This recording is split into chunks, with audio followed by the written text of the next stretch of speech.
I'm in Indiana. We call it Greyhound from Philly to Indianapolis, which, I'll tell you this, mistakes were made.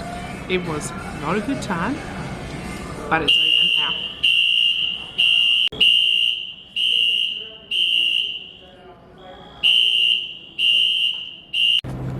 Anyway, they're testing the fire alarms, which, as you can imagine, is as pleasant as it sounds.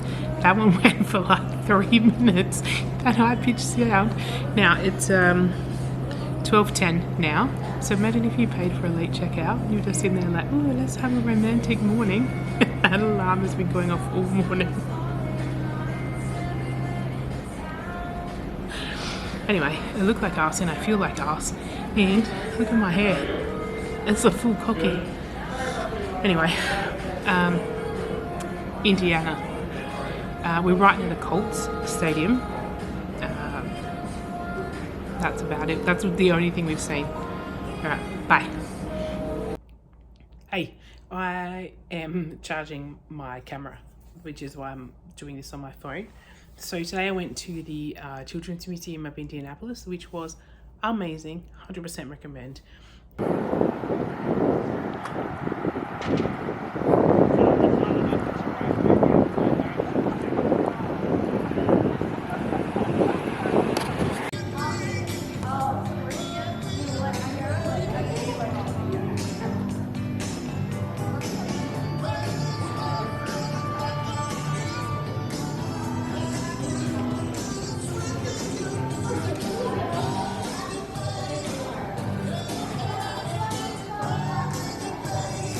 It is one of the best interpretive museums I've ever seen. If you've got small kids, medium kids, no kids, the interpretation, the enthusiasm of the staff there, 100% amazing. Would go back to, again, well worth a trip to Indianapolis. I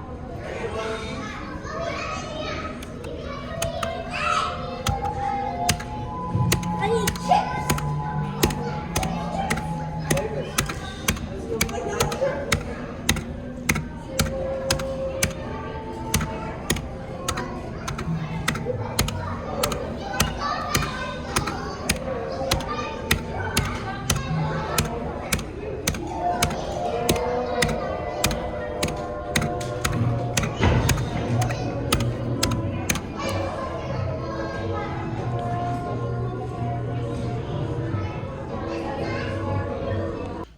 From there, went to the Soldiers and Sailors Monument in the Monument Circuit, which is also really beautiful, actually. And then went to the Goodwood Brewery, which is really not that far from there, and a local kind of microbrewery.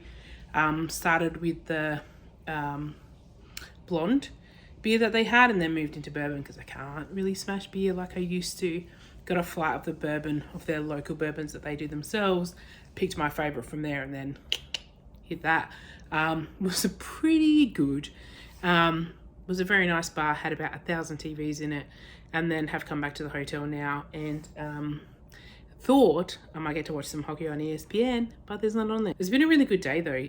It's funny because when we said to people we were going to Indianapolis, they're like, why? Well, because it's really great. If you've never been somewhere, going somewhere new is always good. But what was funny was when we were looking at the T-Rexes,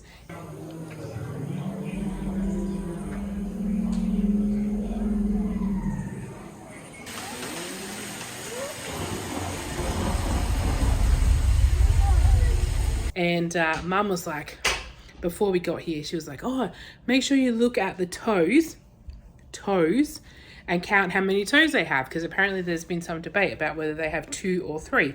Anyway, when we're having lunch, which was chicken tenders, because of course, as if I'm not eating chicken tenders at a children's museum, why would I eat a human adult meal? Obviously, I'm eating a children's meal. I say to her, oh, did you check out the toes? Had 3 claws. She goes, no, it had 2. And I was like, did you look at both of them? Because it definitely only had 2. Anyway, she shows me a picture of what she's looked at.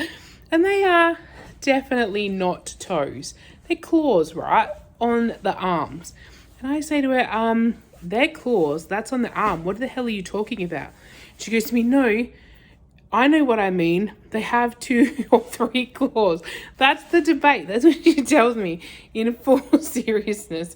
Then I say to her, I don't think that's correct because they are definitely arms.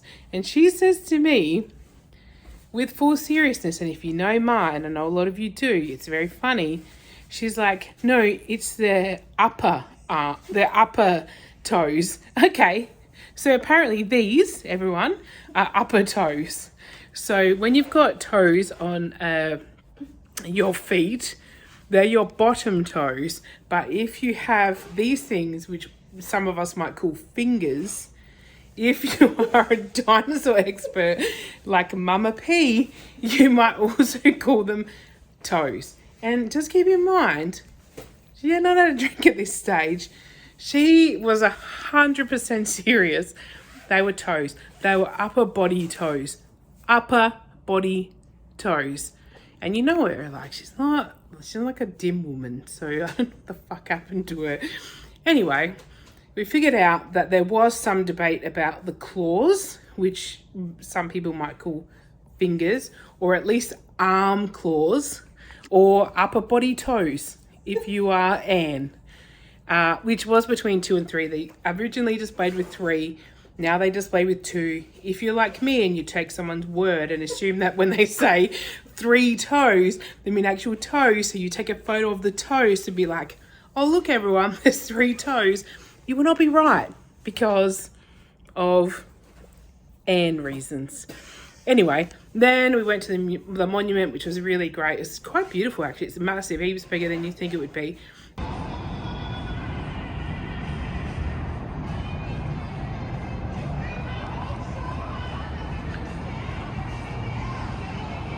And then went to the Goodwood Brewery on the way home.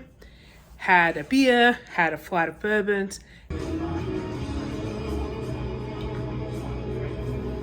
Had more bourbons, then thought, you know what, I'm going to go back to the hotel room and watch some hockey, and it's going to be great. And it is not great because there is no hockey on TV, only college basketball, which is fine if you're into college basketball, which I am not.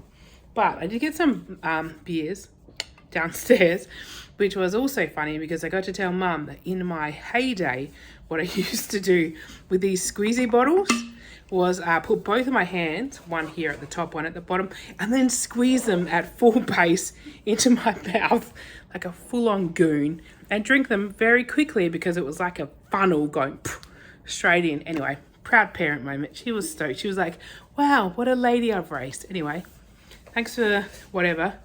Tomorrow we're going to the Motor Museum and the NCAA Hall of Champions. That was a bit of a tipsy review of day 1 in Indianapolis. Maybe I had a few more bourbons than I thought I did. Anyway, the next day we went to the racetrack, which was really fun. When we pulled up there, they had like these truck things out the front, and I was like, oh, I think they go on the track. I think we can go on the track. Anyway, we did go on the track, and you'll see us going on the track right here. Every May around Memorial Day. Ray Haroon won that first 500 in the locally constructed Marmon Wasp, which can be seen on display within the museum. The day was a huge success, and the greatest spectacle in racing was born. We enter the track between turns 1 and 2 onto one of our short chutes, each of which measure 1/8 of a mile and are located at the north and south ends of the speedway. There are 4. So we did that actually quite early. We booked the, I don't know, like say I think we only had like about 10 or 15 minutes before we went on that. So we went around. It was really cool. And then you stop in at the brick. Oh man, now I forgot what it's called. Start finish line? Yeah, the start finish line, but it's got the bricks are called something. It's the brick. No, the bricks have got a name. Hang on. They're called the yard of bricks because they're like a yard wide, I guess. Anyway, that's what the track used to be made out of, the whole track, and it's not anymore. So, but they still kept that start finish line there. And when you get to the end, at some point, someone started kissing the bricks as part of the victor started doing that, and now they all do it. The winner, the whole team, they all lean across the whole yard, and they all kiss the bricks. And you can kiss the bricks on this tour because they stop halfway through and let you out to do that. It's actually pretty cool. You do get to come out on the track. You pay for it, but it's not really that much. And if you're already here, what's $10?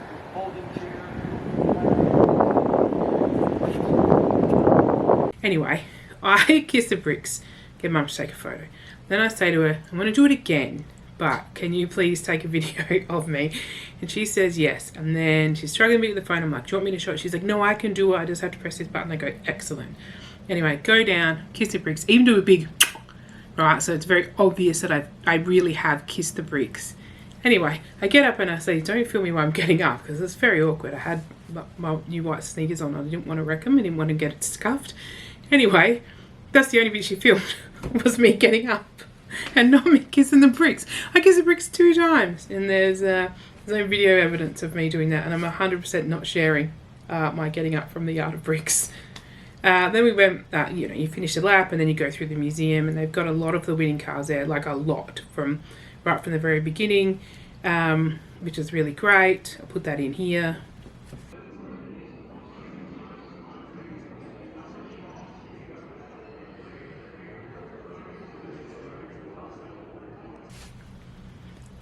And then I think the temporary exhibit at the moment was second place drivers. And then we watched the video that they had on, and I think 3 or 4 of the different volunteers there, they were like, make sure you watch the day, make sure you watch the video. And so we did watch the video, which was about the race day, and it was really good. It was a really good video, so we quite enjoyed that. And then you can go in a simulator up there. You can also get into a car and have a photo taken, which we did get a photo taken, but not a video, so you can't see that. And then they've got the actual trophy there too, so you can have a look at that. And that trophy has like the individual. You might already know this. I've never watched Indy before. That has like the faces of the winning drivers in it, like as a sculpture coming out of it, which is pretty great. And it's really big, quite long. And then they're kind of, I think they've only got a few more races, he said, before that tier of the trophy is going to be full, and they're going to have to add another tier. So anyway, that was pretty interesting. It was a very pleasant day there for people who don't watch Indy. When it comes to car racing, Mum used to watch Holdens and Fords. What was that called? Supercar? V8s, that's it, V8s. I call them racing taxis because I'm an asshole. And I used to watch Formula 1. But I still watch it a little bit, but not as much as I used to. So never really watched Indy, but it was still a really great time there.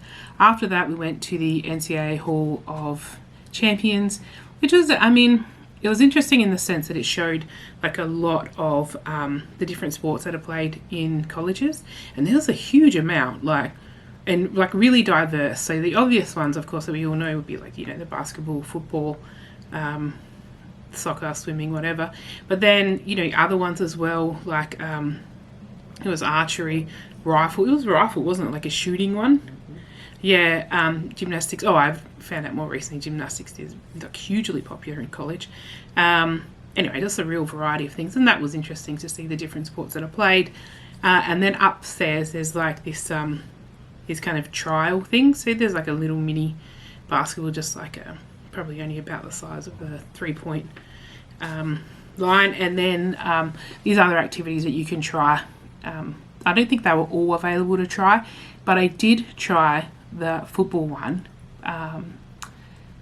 with not a lot of success. I'll put in the little snippet of video that I took there. Anyway, this was absolute bullshit. It doesn't even line up with the ball. So that one, even when you threw the ball at it, and the balls were a bit flat, not to be controversial, but they were a little bit flat. Even to my untrained hand, it was a flat ball.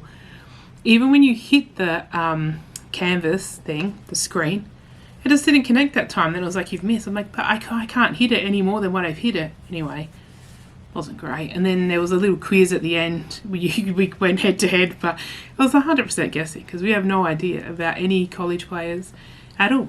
But Mum won, but it was not a game of skill. So she's like, oh, I think this is T-Rex redemption, to be honest. Yeah, but it was It was a game of chance, 100%. But I will say this, we did learn some things, because when you first get in there, you can go in and watch a video where it shows you kind of like the origins of the NCAA, which, by the way, that's the College Association, that's of sports or something. And then they show like kind of how it came about, and there's some very interesting things that we learnt about American football and Teddy Roosevelt's involvement in the game, and his love of it, really, which kind of saved it from getting scrapped by people who were protesting it quite strongly at the time. So, I mean, it was good, probably more interesting if you have any knowledge of American college sports, which we do not. The university that I went to, as some of you will know because you went to the same one, we had a Quidditch team, okay, and we went to a Muggle uni, so college sports it's not really a big thing to us. And then after that, we walked back, and because we were walking back, we went past the Colts Stadium, so I took a little bit of footage there.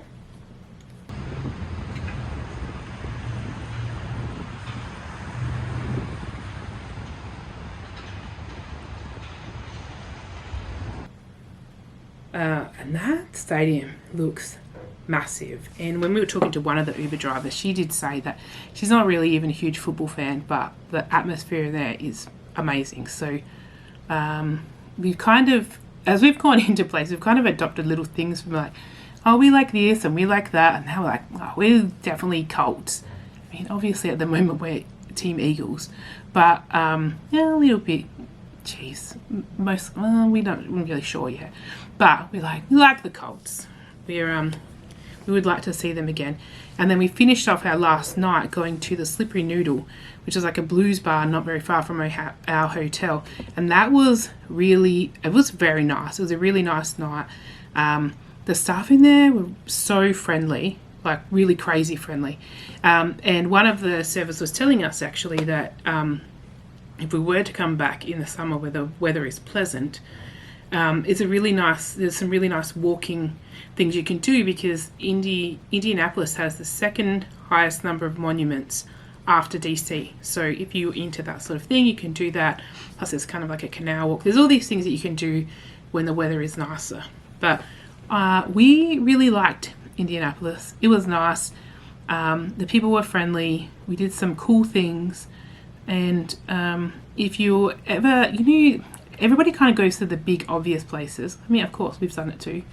But some of the less obvious places are still great places to go. Anyway, that's it from Indianapolis, even though I'm technically filming this in New York. All right. Love you. Miss you. Bye.